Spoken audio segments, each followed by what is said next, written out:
దండాలు. ఎక్కడి నుంచి వచ్చారు? గోడలు దాటుకుంటూ తమ దర్శనార్థం వచ్చాం స్వామి. ఏమి మీ కోరిక? చాలా చిన్న కోరిక స్వామి. ఏమిటది చెప్పుకోండి. తమరికి కుమారస్వామి నాయుడు గారు చాలా బాగా తెలిసినట్టు కదా స్వామి. కుర్ర కుంక, వాడు నా పాద దాసుడు. అదే స్వామి, వాళ్ళ ఇంట్లో మీరు నన్ను ఎలాగైనా తిష్టేయించాలో చూడాలి స్వామి. అసంభవం, కుదరదు. అసంభవం అంటే ఎలా కుదురుతుంది స్వామి? నన్ను తీసుకెళ్ళాలి స్వామి. చెయ్యకపోతే ఏం చేస్తారు? చెయ్యకపోతే ఏమిటది? గుడుంబ మూవీస్ వారి గుడి వెనక నా స్వామి. నమస్కారం.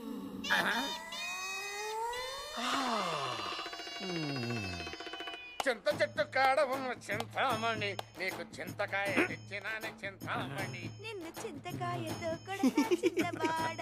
ఆహా, పెద్దవాడా. ఆపండి, చూపించినంత వరకు చాలు, ఇంకా వెళ్ళిపోండి. అట్టాకి